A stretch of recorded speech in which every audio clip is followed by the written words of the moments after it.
Salut, moi c'est Sarah, je vous souhaite la bienvenue sur ce blog, un mélange de podcast et de blog issu de l'idée des vlogs. La différence avec un podcast classique ? Rien n'est préparé.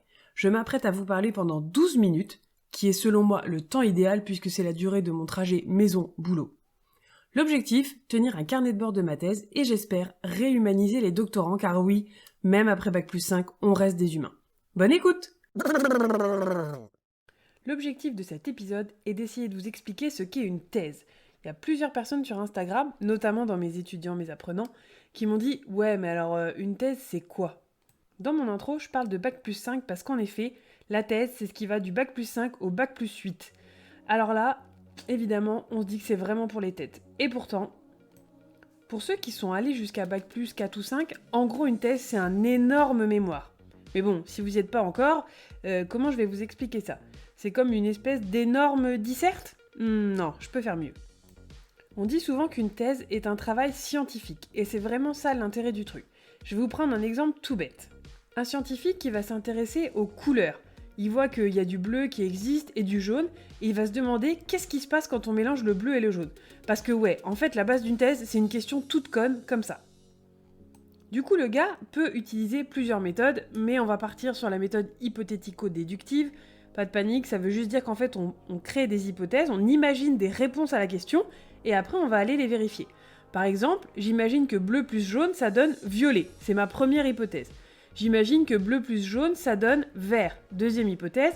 Et j'imagine que bleu plus jaune, ça donne, je vous dis n'importe quoi, marron. Troisième hypothèse. J'ai donc mes 3 hypothèses et il va falloir que j'aille les vérifier. C'est ça tout le travail de thèse. Et plus la question est complexe, forcément, plus c'est long. Parce qu'une thèse, en effet, ça peut durer 3 ans. Ça peut aussi durer 6, 7, 8, 10, 15, 20 ans. Bon, je vais pas avoir besoin de 20 ans pour vérifier pour le bleu et jaune. Mais pour vous expliquer un peu la démarche, le spécialiste, le chercheur, le doctorant, il va se dire « Tiens, comment je peux savoir ce que bleu et jaune ça fait ?» Je vais par exemple choisir de mélanger du bleu et du jaune en peinture. Je vais mélanger et je vais voir ce que ça donne. Ah tiens, vert. Peut-être ça pourrait valider mon hypothèse numéro 2. Le truc que j'ai imaginé, la réponse que j'ai imaginée numéro 2. Peut-être que je vais me dire, tiens, je vais essayer de mélanger des rayons de lumière bleus et des rayons de lumière jaunes pour voir ce que ça fait. Et il va avoir un nouveau résultat. Etc. etc. L'idée, c'est d'essayer de vérifier de la manière la plus rigoureuse, la plus scientifique, la plus développée possible les réponses à tout ça. Si toutes les réponses, si toutes les expériences qu'il fait mènent vers une seule hypothèse, alors il pourra considérer qu'elle est validée. Et une fois qu'il est validé que bleu et jaune, ça fait vert, il va le dire à tout le reste de la communauté scientifique en publiant sa thèse, en expliquant à tout le monde tout ce qu'il a fait et tout ce qu'il a mis en œuvre pour avoir cette réponse. Ça permet aux autres scientifiques de pouvoir se baser sur ça et de se dire tiens, si je fais du vert et du rouge, quelle couleur ça va pouvoir bien donner ? Et on sait que le vert, c'est du bleu plus du jaune. Alors évidemment, avec mon exemple de couleur, ça a l'air tout bête, mais les chercheurs, ils se posent des questions un petit peu plus compliquées que ça, et c'est pour ça que ça prend du temps et que c'est un vrai métier. Là, je vous ai caricaturé les choses.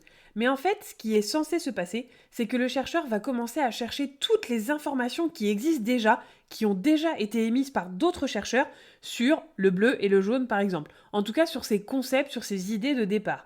Donc il va étudier tout ce qui peut être dit, vu, revu sur le bleu, puis tout ce qui a été dit sur le jaune, peut-être d'autres hypothèses que d'autres chercheurs avaient menées et tout ça. Ça prend carrément une année entière. Bah ouais, forcément, on est en 2021, donc il y a des chercheurs qui ont déjà cherché sur plein de sujets. Et pour être sûr d'être au taquet, d'avoir vraiment toutes les infos, il faut chercher, lire plein de choses, lire des articles, lire des thèses, et ça prend un temps fou. Une fois qu'on a tout bien lu, on pose notre problématique, alors elle n'est pas censée ressembler trop à la question de départ, mais on essaye de problématiser le problème. Évidemment, quand c'est bleu plus vert, bleu plus jaune, le petit lapsus, quand c'est bleu plus jaune, il n'y a pas vraiment de problème, mais on essaye d'en trouver un. Et après, on pose nos hypothèses et on va aller vérifier tout ça. Toute la partie de collecte des informations, de vérification, d'expérimentation, ça peut largement prendre aussi une année. Mais comme je vous ai dit que c'était 3 ans, vous allez me dire à quoi elle sert la dernière année ?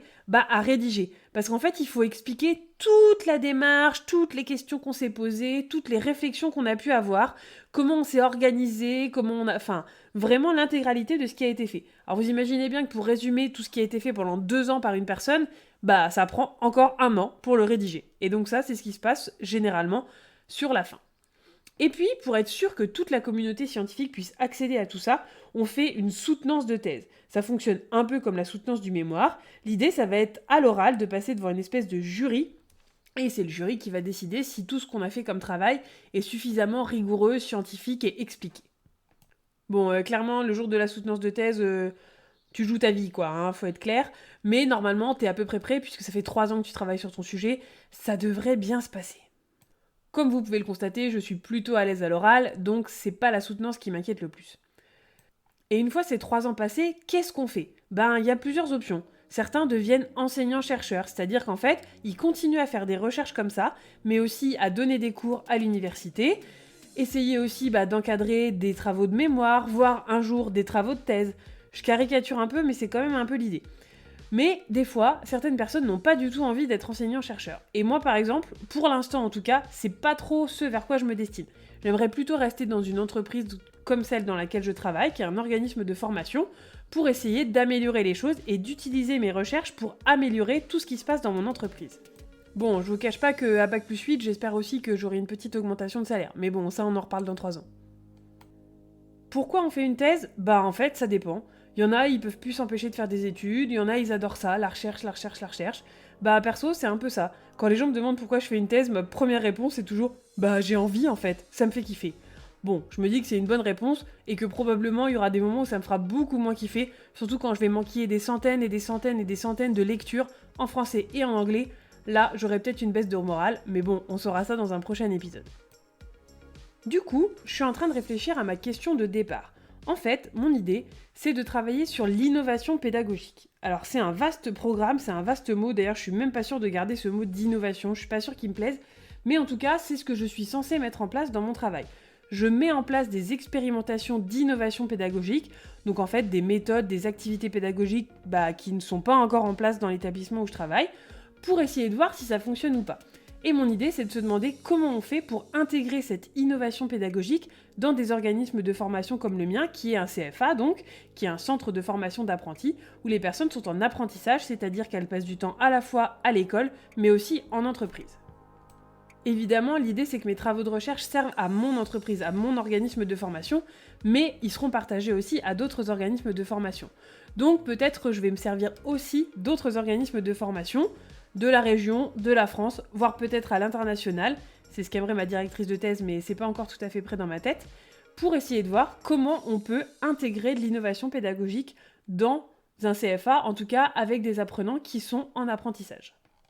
Bon, c'est tout un programme, mais en fait, mon idée de début, c'était surtout d'essayer de combler le fossé qu'il y a entre les universitaires, la recherche, voilà, les chercheurs, donc les gens dont je vous parle depuis le début de cet épisode, et ce qui se passe sur le terrain. Parce que moi, dans mon organisme de formation, sincèrement, il n'y a pas grand monde qui fait de la recherche, et je vois bien qu'il y a un énorme creux entre ce qui se passe à l'université et ce qui se passe dans mon école.